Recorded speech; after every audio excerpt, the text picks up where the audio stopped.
thing. Do you want me to just do it myself? No, well, I signed up to do it. What is really? I have my own. I've yet to meet. You're the new commander, right? I've yet. Your Burns. Yes, ma'am. So I have stalked you online before. So I knew of you before, and then when I found out you were coming today, I was like, oh, I need to go. So yours is the one on LinkedIn that keeps popping up. I don't stalk on LinkedIn. I know better than to like show my hand. So I actually don't. I thought, Jenny, do you have the bio? I could also just let Commander Burns like. You should make one up. Yeah. You know what? Listen, I've been sitting here talking to him. Frank Burns is the new major in town. He and his wife we're happy to have you here. I wanted to share with everybody that he is a great Civil War historian, and we spent about 5 minutes talking about the Civil War and politics and philosophy, and he's just a great all-around good guy. So, and I will add on to that if you are new to the club, like the Salvation Army and the Delaware South End Rotary has had a long-standing relationship. We've been ringing bells in the cold, the snow, the wind, the rain, like a mailman, for years, helping them raise money over at Park Road Shopping Center. So we'll be doing that again this year. So we want to be done. Keep going a little bit further. 40 years. We had a great, 40 years, longer than I've been alive. Just kidding. But I also wanted to just personally say, Promising Pages has had a relationship with the Salvation Army and ARC and the Christmas program for years and years. We've supplied books to a lot of their programs, and the ARC has been turned around and given us books when we have been low in inventory. So we have, and I'll tell you about that later. I know you're you're new to town, but 94 days. Yeah, 94 days. Yeah, that sounds like some sort of horror movie. Yes. But we're extremely glad to have you here. I look forward to meeting your wife as well. But this is a fantastic club, and we can't wait to hear about your vision for the Salvation Army for your upcoming term. Good. Let me set Get on this. Sorry on the screen, I'm not going to try to ignore you, but like David, I'm honoring melanoma this week. I had a skin thing removed. I didn't know we were going to be kindred spirits this week with our faces all messed up. But there we go. I'm going to tell them up on bio, but before I do, and then I'll follow up. I know we've had many Salvation Army officers come. You're very familiar with our programs. If there's anything that you specifically would like me to touch on and would like more information, after I'm done with my bio, if you just kind of prompt me on that, and I can do that. If not, I can kind of give our general spiel and then kind of where we're moving forward in the future. But my wife and I'm Major Jason Burns, not Frank Burns, although that goes back to the MASH days, if you're old enough to remember MASH. I'm a little nicer than that guy. But my wife and I have been Salvation Army officers for 15 years. At the end of this month, on October 31st, I'll be celebrating my 24th year working for the Salvation Army. So I started in the Salvation Army in Shawnee, Oklahoma. So I saw Ada, Oklahoma. Somebody's been to Ada on one of your tags over here. But Shawnee, Oklahoma, as a gym aide in a Boys and Girls Club all those years ago. Shortly after that, I was asked to be the executive director of that Boys and Girls Club. And then I was the director of that club for 6 years before my wife and I started to the full-time call to be ministers in the Salvation Army full-time.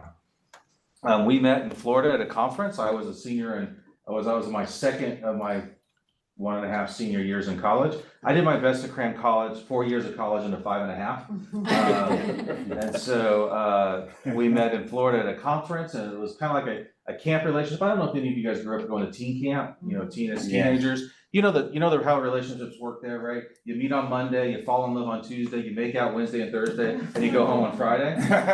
Isn't that it, right? And all the tears and all the things that happen on Friday and lunch. Well, that was kind of how it was with my wife and I. We met on Tuesday, and I won't tell you what else we did that week, but and they don't want to admit that. They don't want to admit that in church. Best Salvation Army major we've ever had. That's real right My there. wife is not here to edit my comments. No, but we fell in love, and she moved to Oklahoma in 2001.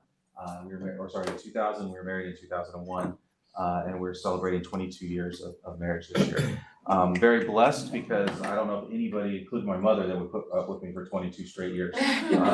She got rid of me at 17, so no, my family still lives in Oklahoma, a great family. But we've had an incredible adventure. Our first appointment out of training was in Memphis, Tennessee, where we served as Corps officers and Kroc administrators of the Salvation Army Kroc Center. If you're not familiar with Kroc Centers, you probably maybe know the name of Ray Kroc. Yep, McDonald's. Founder of McDonald's. His wife, Joan Kroc, when she passed away in the early 2000s, left $1.5 billion to the Salvation Army to build community centers across the U.S.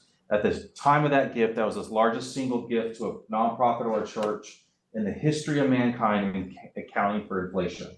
Now I say gift because there's been funds that's been seized from others that have been larger than that, but this was a gift. And so we took that very seriously. We built about 14 community centers across the southern part of the U.S. We're part of a larger network, and my wife and I had the opportunity to help design and build that building in Memphis, which was an incredible opportunity.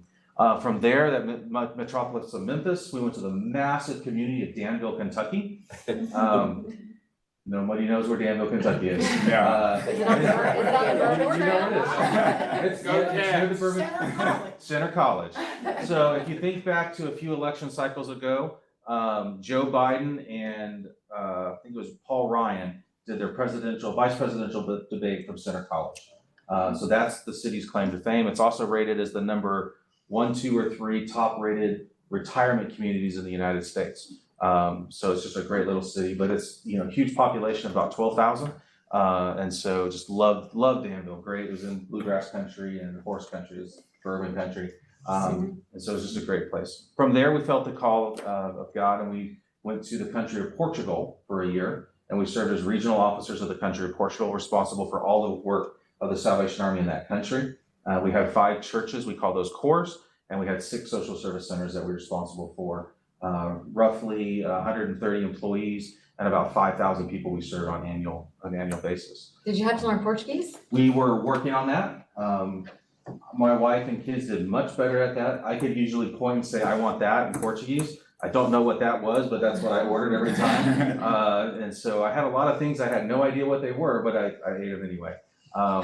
So they were doing better at that than I was. Then we came back to Charleston, South Carolina. From one side of the pond to the other, beautiful city of Charleston. From there, we moved to Richmond, Virginia, and then now to here, Charlotte, North Carolina. Most of our appointments have been about 3.5 years, 3 to 3.5 years. So we're hoping for 3 to 4 years. We have 3 beautiful children. Our oldest is 22. He's in Richmond and is working as a lineman. Our middle daughter is 18, a few of the years.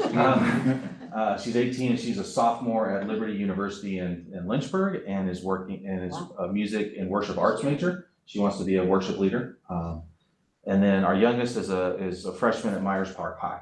And so that's kind of our age. And then probably the crown jewel of my wife's life right now, besides the children, and definitely not me, is our dog Baker. He's a year-old black lab. He was named after the Panthers' mistake of getting rid of Baker Mayfield. Baker, I'm a huge Oklahoma Sooner fan, and so all of my animals have been named after Sooner greats. And so what greater Sooner than Baker Mayfield? College career, or NFL hasn't turned out so well for him, but college, he was awesome. So before I get started or continue, is there any specific topic of the Salvation Army you would like to touch on? I can briefly touch on a couple things. I always have my hand up. I have to have Beth Bacino walk me through your structure all the time.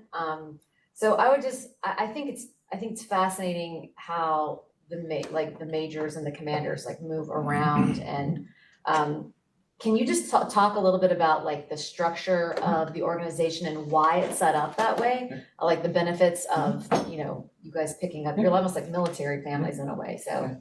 So as she alluded to, Salvation Army officers, we move every 3 to 5 years. That goes back to our history. So as the Salvation Army was established and we grew really, really rapidly, our founder, William Booth, had to figure out how to manage this movement called the Salvation Army, because we didn't have corporate structures, we didn't have corporate bylaws. So how do you manage this thing that's growing so fast and is impacting the lives of literally thousands of people every year? And so he adopted the military structure. If you go back to our history at 1860s, early 1860s, in England, Industrial Revolution is really, really big, but what is happening in the world in England at that time is soldiers are coming back from foreign wars. It happened to be Afghanistan. It seems like we're always coming back from Afghanistan. But so a lot of soldiers were coming back. So the populace understood the military structure. They understood that concept of what that is. And so we adopted that military structure. And then the Salvation Army has said, because we're a movement, we need to be able to move our leaders where they're needed very, very quickly. And so we adopted a kind of a culture of, the Salvation Army, which became the Salvation Army, is going to take care of the physical need of an officer, whether they're the housing, now it's housing and car and those kind of things. And so as we move our leaders, it can be a very quick move. And so that kind of is our history and where it came up. Where we are today is typically a Salvation Army officer will be in an appointment from 3 to 5 years, and then we'll move based according on what the needs of the organization are. We are what they call Southern officers. Our headquarters is in Atlanta, Georgia, and we can move anywhere in the Southern Territory without being advised and consented upon. We can move anywhere in the world upon request, and us obviously saying yes or no to that. But anywhere in the Southern Territory, we can be moved. And we understand that going in, that seems strange for people, right? To say you have no choice on where you're going. I do have one choice, and I made that 17 years ago when I signed yes, right? So I said, yes, I'll go wherever the Salvation Army needs me. Now, some of the places I've been, I'm like, God, are you sure this is really where they need me? And some places I may go, I'm like, oh, good Lord, why did they need me here? But we understand that. And so as our leadership moves and ebbs and flows, we try to match, we call them appointments or locations, with the giftings of the officer that is there. If you've been around for 50 years in the South, you've seen many area commanders come and go. There have been some champions of our faith and our organization, and not so good ones along the way, but that's with every leadership, right? Sometimes we get it right, sometimes we get it wrong. But we stand as officers here in Charlotte in a strong legacy of strong area commanders for this area. The past two you've had, Major Broom, he retired in 2020. He was my training school vice principal. So I've known him almost all my officership. And then the Masons, I've known a few years after that, known them very well. Incredible leaders and incredible change agents in the Salvation Army world. So we're very honored to be here. So one just follow-up question. So what would you say is the strength that you're like, why were you chosen for this location? Like what did the Salvation Army see as the need, and how did they, like, what was the reasoning for matching you with the particular need here? There was nowhere else for me to go. As we picked in the dodgeball game. Now you're asking to brag on myself. So I know it's hard to do. We'll go see if you can do it.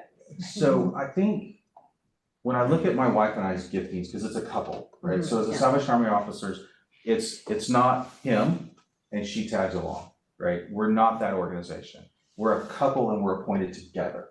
And so the strengths that we have as a couple is I'm very much a visionary. I'm very much a forward-thinking kind of individual. I dream massive dreams, and my wife pulls me back down to earth.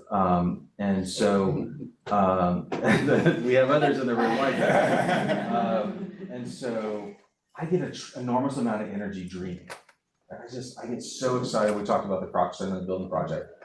I think I was in 14 hours of meeting every week for 4 straight years. And I had energy every week because it was so exciting. It was new. I could see possibilities. I could see how the nuance of moving this wall created space for this opportunity for this program. And it just fit who I was so well. And my wife reminded me, you only have $30 million to spend. Stop going bigger. Like you have this much to do. And so when we look at where Charlotte is as a command, from our history of finances, we've had our ebbs and flows. Major Broom did an incredible job stabilizing financially our organization and giving a good foundation to build upon. The Masons started to provide a structure and lead us into a capital campaign. We call it Better the Future campaign. I'll touch on that in a second. And then I think the gift that my wife and I bring is we have the ability to say, okay, we have the financial soundness, we have the vision of what a capital campaign can be. Now come in and finish that.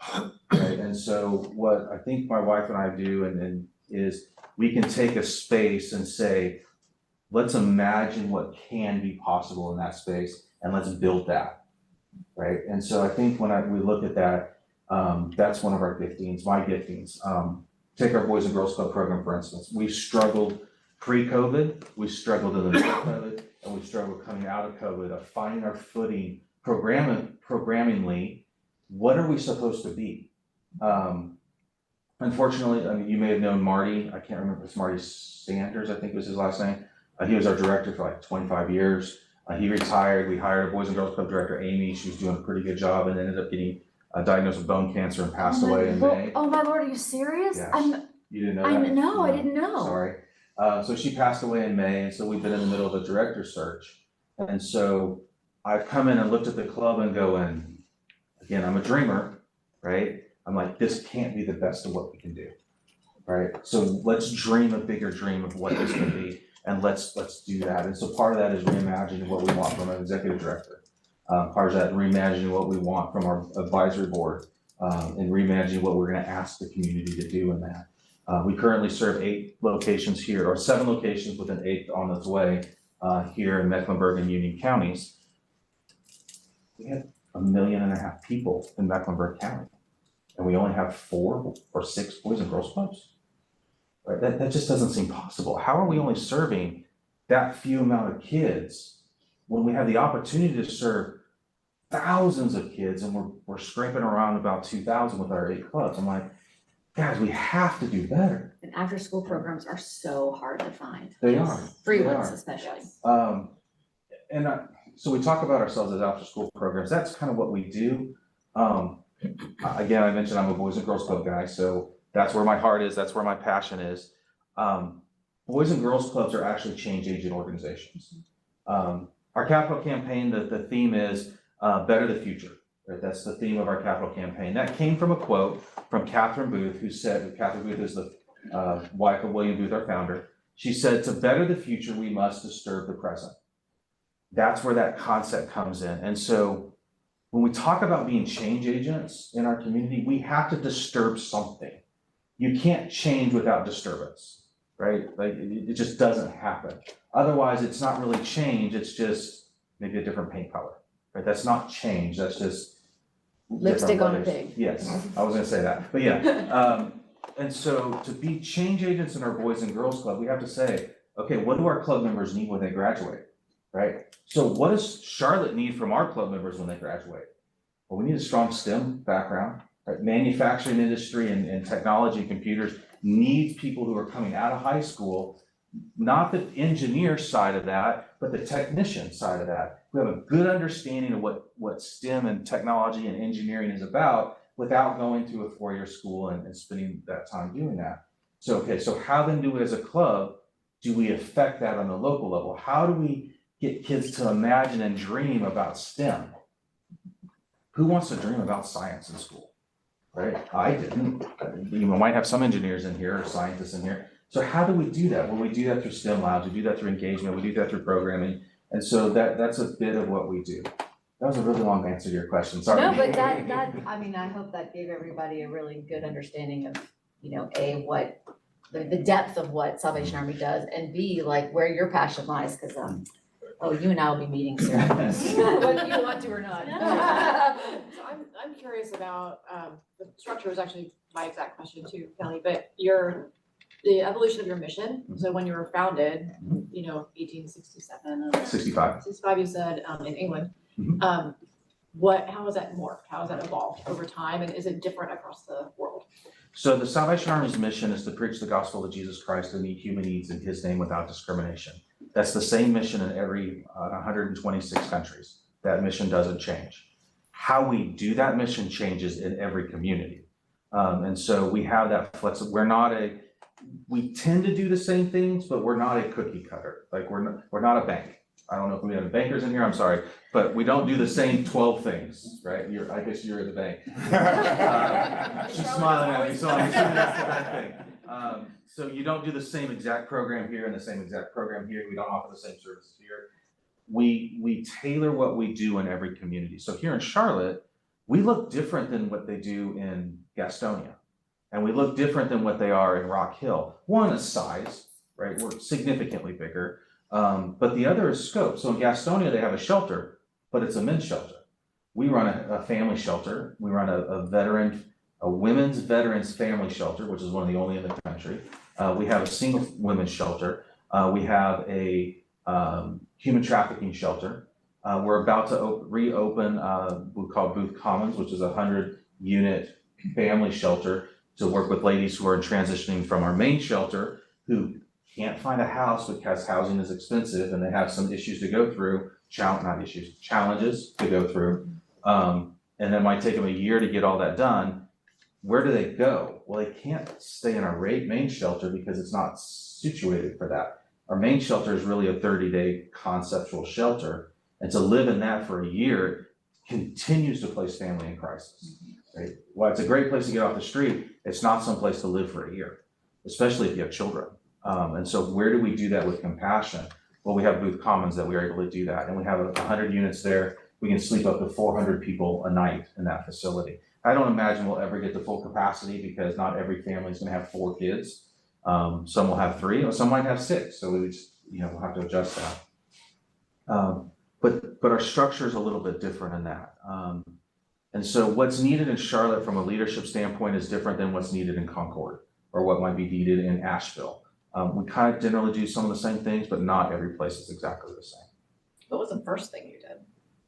Back in 1865, what was the? We had some really cool things. Some of the neat stories about the early period of some of the kind of neat initiatives that we did. We had a program, it was run by, they call themselves the Slum Sisters. They were Salvation Army soldiers who went into the slums on the east end of London and worked with families and women and helping them with, we call it life skills now, but cooking and cleaning and sewing and all of that. Because what was happening with the Industrial Revolution is you had all of these people flocking to the city that grew up learning this from their moms, but they left the farms really early in life, early teens, and they're coming to the cities for jobs. They're getting married, they're having babies early, and they've lost a skill set that was developed over time in the family cottage industry, using the terms from the Industrial Revolution, and they're trying to figure out what life is like in London. Well, life in London in the slums is not a good place. The reason they're called slums is because it's not a good place. And so how do you live life when everything is hard and your husband is either there or he's not, or he's drunk or he's not, or he's gone to war and there's no support and you're having to work full time for the first time in the history. Women are working full time outside the home during the Industrial Revolution. How does this all happen? And so the Salvation Army had an initiative program where women would come alongside young mothers and other mothers and help walk through life with them, right? And help them with all of those things and to help with that. One of the things coming out of that ministry was the Salvation Army Matchbook Factory.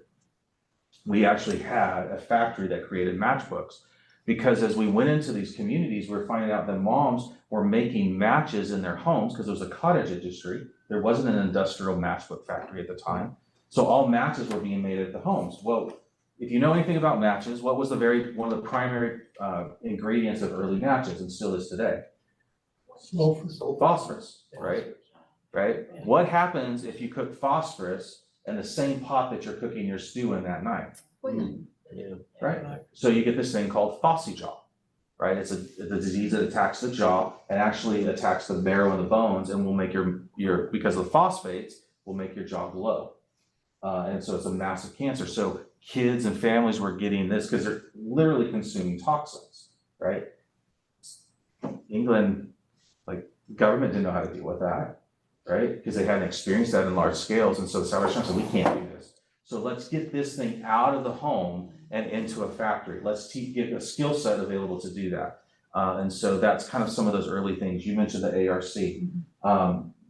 The ARC that concept started really, really early in our history where we were realizing that men, specifically men, were struggling with alcohol issues because their whole world has shifted. What the value of who being a man was pre-industrial revolution and in the middle of the industrial revolution, their identities changed completely. And we still struggle with that kind of concept.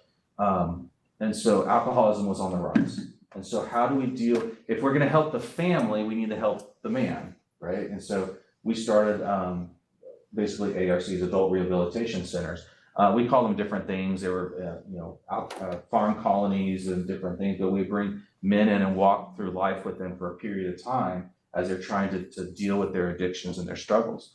But those are kind of those early things. We go through our life and you can see different illustrations of how those different things work through different communities. 2 questions. How many times do you get to say no when they say, we want you to go to this place? Oh, you're asking me? Yeah. Not very often. So when my wife and I, we've had this conversation, well, what would lead us to say, no, we don't want to move? We didn't want to leave Richmond, just to be completely transparent. We loved Richmond. It was a great community.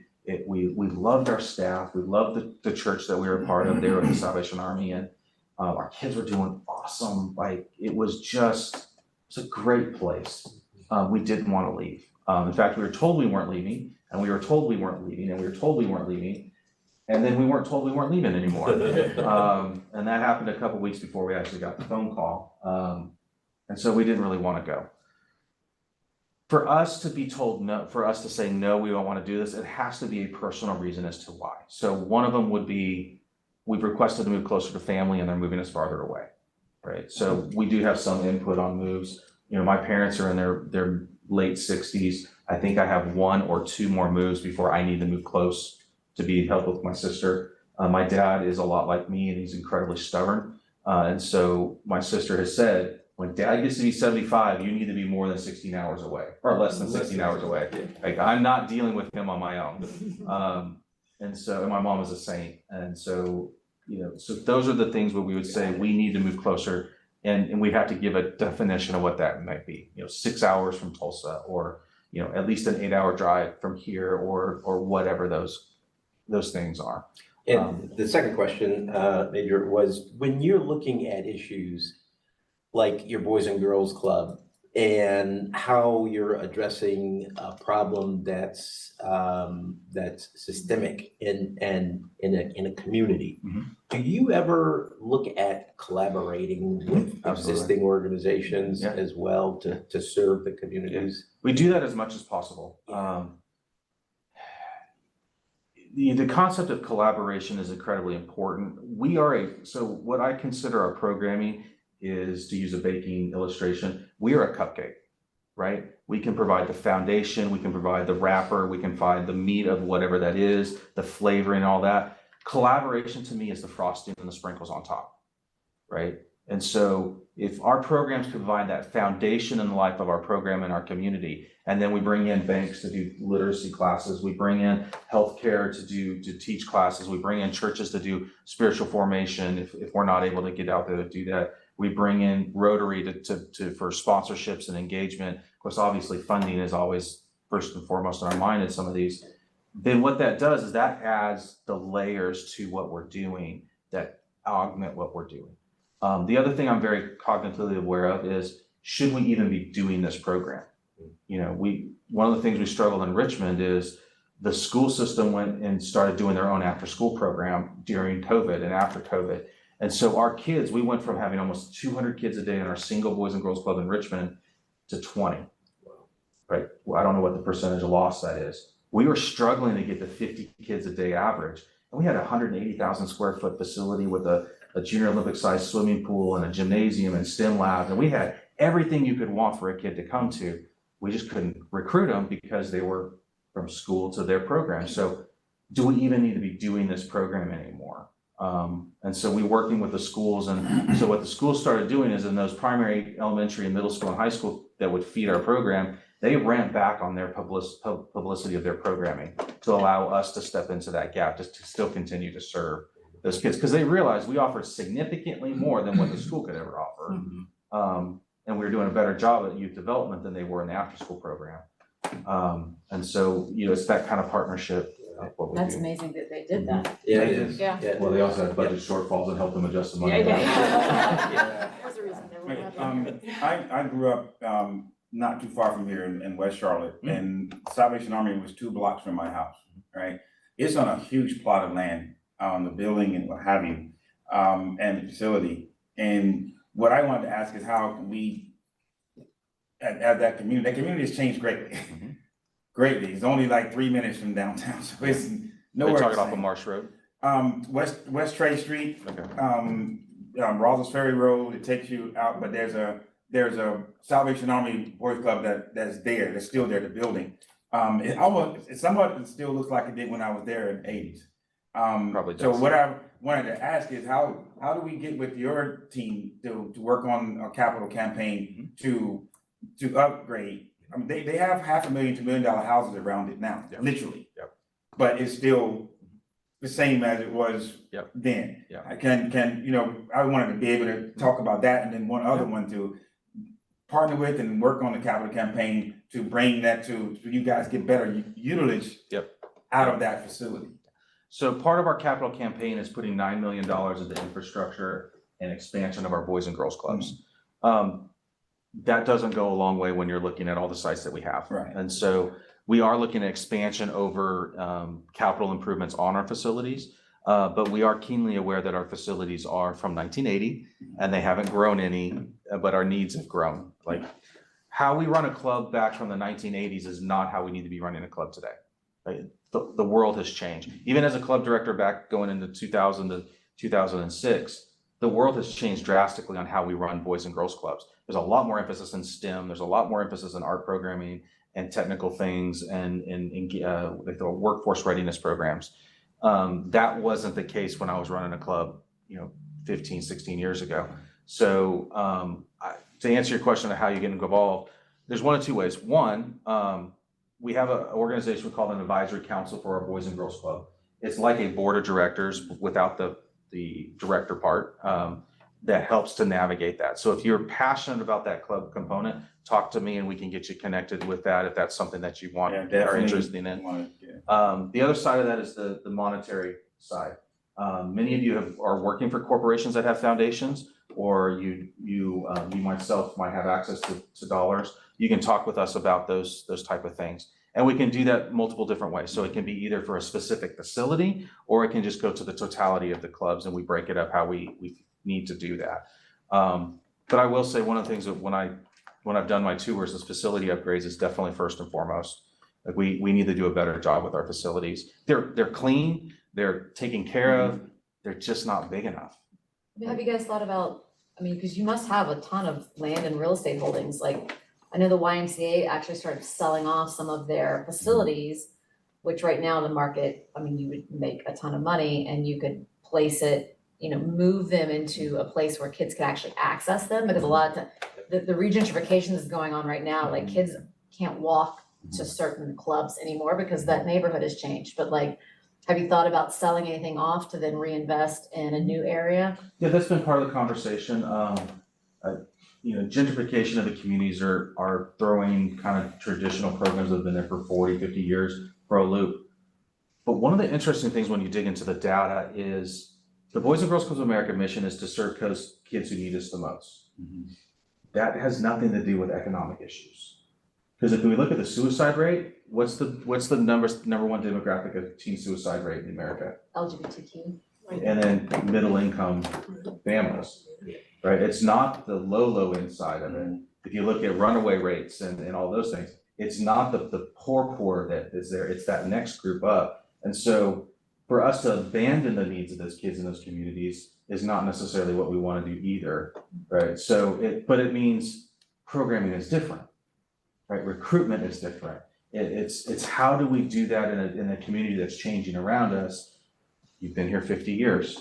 Right? The community is completely different today than it was even 20 years ago, right? But the Rotary is still here, right? You've adapted, you've changed, you've modded. And I don't feel like we need to abandon those communities that we've been in. I'm not saying that should Yeah. No, I got your point. I just think we have to look at programming different. We look at recruitment different. We look at engagement different for that model for that. Do you only operate in your own facilities, or can you have a Boys and Girls Club at an existing middle school? So we have 4 of them in our own facilities, and we have 4 of them in school sites facilities. School site facilities are great. The dilemma that we have is it's primarily that school. Yeah. And it's sometimes not even the gym. Like one of our sites, it's just 3 trailers outside. And we have access to the gym in the summertime, but not during the school year. So we're limited on the numbers of kids. School site are usually elementary, so we lose them when they move to middle school. Well, most of the Boys and Girls Club program is really targeted for middle school and high school as far as STEM and those other things. So we have to figure out how that works. Can we get access? Can we work with the school systems to have the junior high and high school kids come in? So there's a little bit more complication behind that. One of the things that I would love to start to get into is we have a lot of aging churches that are trying to figure out what to do with beautiful, massive facilities. Mm-hmm. Well, come partner with us. Right? We can provide programming. You can help us with the facility costs, right? We can provide programming costs. And guess what? The kingdom of God advances, right? You know, you heard my mission is to preach the gospel of Jesus Christ. It doesn't say to do that in a Salvation Army building. It doesn't say to do that in our programming. It just said preach the gospel of Jesus Christ, right? So if we can partner with the faith community who says, look, we'll raise our hand and help stand in the gap with facilities. That's great. Let's have that conversation. What does that look like? Can that be a bus stop? Like, can your facility be a bus stop for kids? It could be. It depends on the community. It depends on what's the school system, CMS? Yes. Yep. Did I get that right? If you want to call it that, yeah. Yeah. Well, that's the parent organization. organization. I will say we actually work really well with CMS busing, which is different than the structure of CMS.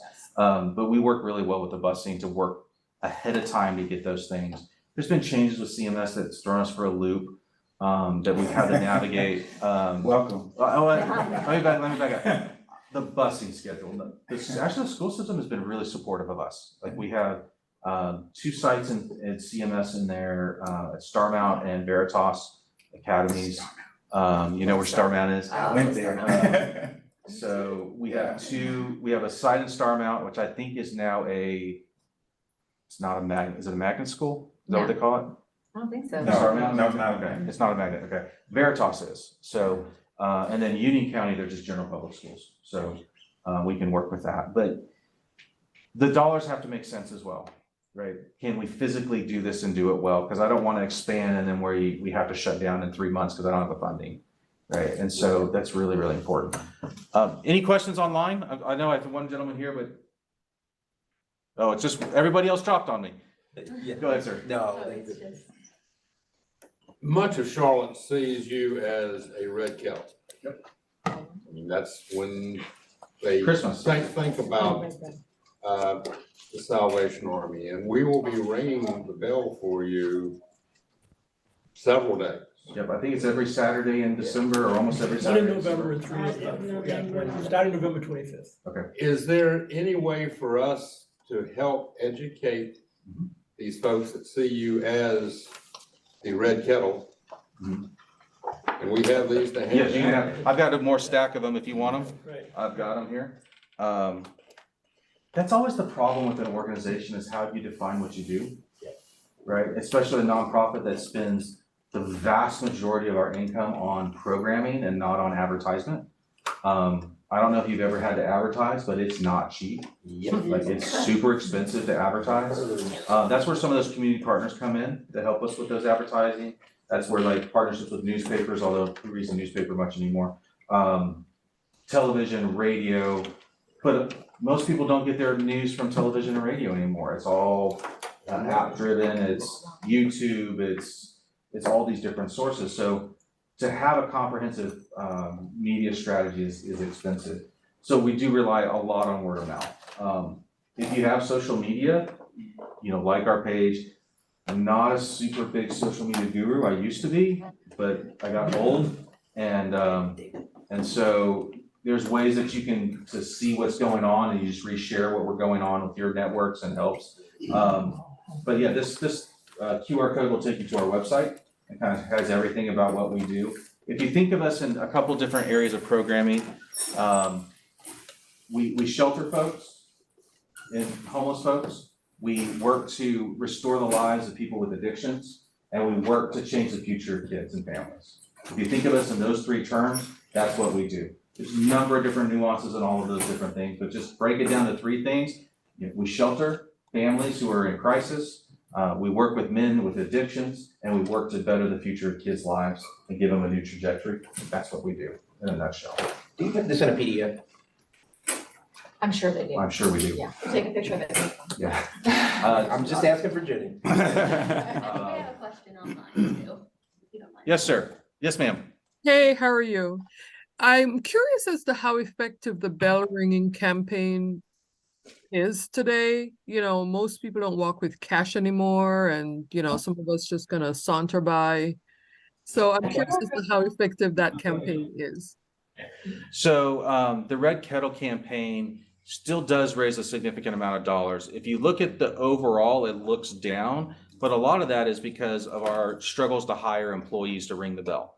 And so most of our bell ringers are employees, they're not volunteers. And so if we look at our income per kettle, it's remained relatively steady. The problem is it's remained relatively steady, but inflation has happened, right? And so we have some of those challenges. We do have the QR codes that are on the site. We do have some of those functions that you can do. But more times than not, what we see Red Kettle to be, just to be transparent, the Red Kettle only clears about $120,000 in Charlotte. After all of our expenses and all of that, we clear about $120,000. We have a $17 million budget. So Red Kettle is not a huge portion of our fundraising. But what it is, and you mentioned to it earlier, it's a huge portion of our PR campaign as to what we are. We're here, we're doing those things. And so it tells the community that we're still here. I think it's the Dr. Seuss book, Horton Hears a Who. Who? Yeah, we're here. That's kind of our Red Kettle. We're here. Don't forget us. And then what I love about the Red Kettle is that it's a iconic symbol of Christmas in America. You cannot watch a Christmas movie without seeing it. You cannot go hardly anywhere without seeing it. And so it is just an icon. And so we're part of that culture of Christmas that I do appreciate. But yes, we do struggle. That's conversations of how do we figure this out? Even the QR code, and you'll have that QR code on the sign and people will say hi and they'll just go. And I've literally seen somebody take their phone, they pulled it out, and I was standing there watching them. They pulled up Facebook, went like this and walked away. They never even pulled their camera up to hit the QR code. Because they were guilted enough to pull their phone out, but they weren't guilted enough to actually open up the website to go donate. Yeah. Right? So you've added your QR code to, Yeah. I know Oh, last yeah. year, people asked me that. It was Like, there. I don't know. Yeah. what's It's the- actually been there for 2 years. Yeah. So it's on there. We used to have the Google Tap where you just tap your phone. If you had a Google phone, you tap it, but now it's just all QR code. The other thing about the kettles though is that it really makes people feel like they're helping. That they're helping a Yeah. problem. I've seen so many parents show their kids. So it's kind of enabling It's a them to teaching moment. understand that Well, what philanthropy is all about. It is one, and I talked about it not being a huge portion of our budget. Well, $120,000 is a third of one of my Boys and Girls Clubs a year. So it does make a It makes difference, yeah. right? And that's almost our entire food budget for the Center of Hope for a year. Yep. It Right, matters. so it does make a difference, and I'm not discounting that. Sure. But when we look at $17 million, I don't know what the percentage is. It's really small. It's small. It's interesting though, I understand what you're saying about $117,000, but it's interesting that that's a draw for the 12 months of the year though, in reality, because you got people that come by and stick 520s into the bucket. They're not just walking away from Salvation Army for the rest of the year. Yes, we hope not. They're doing other things too. Yeah, we hope so. Yeah, and that's one of the dilemmas of how do we transition from a kettle cash donor to an annual donor? Like, because we probably have hundreds of thousands of donors in Charlotte every year that donate. The vast majority of them, we never know who they are because they're dropping cash in a kettle, right? We don't have email addresses, we don't have an address, we don't know who they are. So it's one of those harder things on donor care. How do we care for our donors on the other side of that? Unless they want a tax receipt. Unless they want a tax receipt. Grab that And data. I actually had a lady ask for a tax receipt for the 50 cents she put in the kettle. But you have no problem with us passing these No, out? please do so. Okay. If you want more of them, I don't mind delivering them. If you want them here, I can bring them, and all that. We'll get to you. Major, You is have your- enough work. Is your headquarters off Park Road? Are you at the Park Road, Marsh Road location? Is that where you are?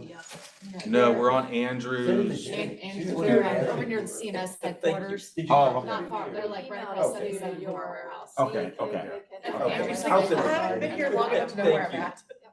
So if you leave here and go over to 77? Yep, yep. Turn left, go to exit 7. I don't know what road that is. Woodlawn. No, that's No. Canton. Clinton Road. Oh, Exit 7, go right, go to the second stoplight, go left. First road, go left, and we're right there on the left, about a half a mile out. If that helps you at all. Know exactly where it is. I was gonna say I'm lost. So have you met Karen Shore yet? Yeah, I know Karen. Okay. Yeah. She's our district learning facilitator, Gotcha. also a Rotary. Yeah, she's great. She is great. Also, I'll come and do speeches, something similar, although I have a more formal program. I love to do Sunday school classes, business groups, affinity groups. If you are having a dinner and you're inviting your friends over, I would love to be there. I eat pretty light, so you don't have to.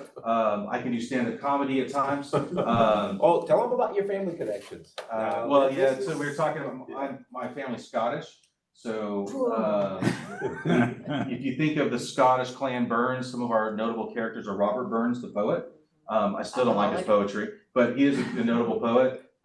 George Burns, the comedian, is from my family lineage. And then where we got started on the Civil War conversation was General Robert Burnside from the Civil War. Ambrose Burnside. He was from our clan, and so our biggest claim to fame is we have facial hair named after us. That's right. Sideburns. Sideburns. Okay. Yeah. Yes. Good on. Major, thank you. Thank you, Major.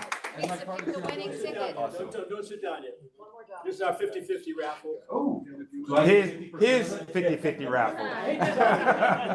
So we could give it to this whole big. All right. Just pick one ticket, read the last three numbers. I know this is fun, but And I've spun it a million times. the winner is Jason Burns. 335 762. 762. Oh my God. Howard. Sorry, Safe Mark. travel, safe travel. Sorry, Kate, after 20 tickets. Major, will you be here for a moment? Okay, thank you, thank you. All right, we have a winner. I asked if you guys can stand with me for a moment for the 5-way test. Allison, she's clicked off. I texted her. Oh, okay. Yeah, Too bad. I got it. Okay. Oh, you got it? Okay. Of all the things we say or do, is it the truth? Is it fair to all concerned? Would it build goodwill, better friendships? Will it be beneficial to all concerned? And will it be fun? Oh, awesome, awesome. Thank you.